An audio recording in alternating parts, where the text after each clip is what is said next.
جو رلا کر منا لے وہ ابو جان ہے، جو رلا کر خود بھی رو پڑے وہ ماں ہے۔ میں تو اس قابل بھی نہیں تھا کہ جتنا میرے اللہ نے مجھے نواز دیا۔ جو لوگ اپنا غصہ اور نفرت ظاہر کر دیتے ہیں ان سے مت گھبرایا کرو، وہ سچے ہوتے ہیں۔ جس نے بن مانگے عطا کیا وہ مانگنے پر کیوں مایوس کرے گا؟ انشاءاللہ وہ دن ضرور دور نہیں جب ہم سے بھی لوگ کہیں گے اللہ کے گھر جا رہے ہیں، ہمارے لیے بھی دعا کرنا۔ صبر کرنے والے سکون میں رہتے ہیں کیونکہ انہیں معلوم ہوتا ہے کہ اللہ جو بھی کرتا ہے بہتر کرتا ہے، وہ بے نیاز ہے۔ کل کی فکر مت کرو، جس رب نے آج تک سنبھال رکھا ہے وہ آگے بھی سنبھال لے گا۔ انسان کی سب سے بڑی ضرورت سکون ہے اور سکون صرف اللہ کی یاد میں ہے۔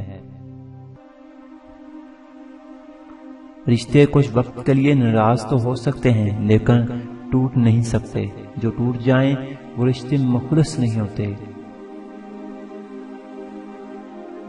وقت سے ہارتے وہ ہیں جن کو اللہ پر بھروسہ نہیں ہوتا، وہ کبھی نہیں ہارتے جن کا بھروسہ اللہ پر ہوتا ہے۔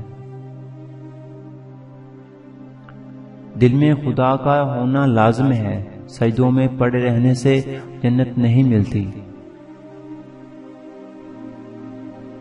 تکلیف میں سجدے کرنا اور پھر تکلیف کو دنیا والوں سے چھپا لینا اللہ والوں کا مقام ہے۔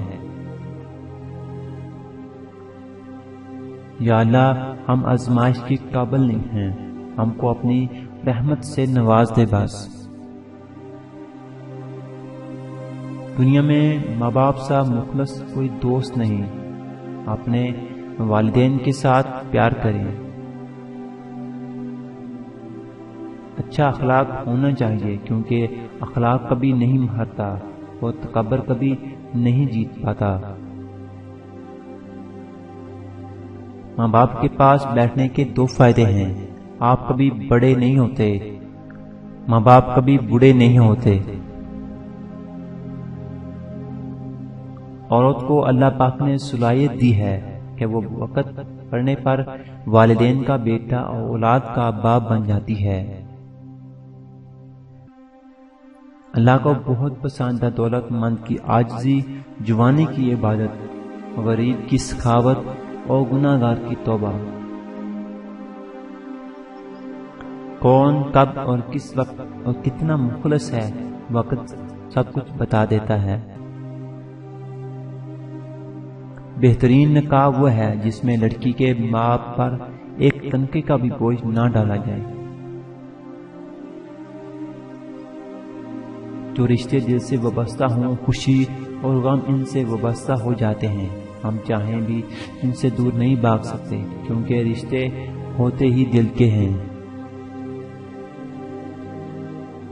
جو تمہیں خوشی میں یاد آئے سمجھو تم اس سے محبت کرتے ہو، اور جو تمہیں غم میں یاد آئے تو سمجھو وہ تم سے محبت کرتا ہے۔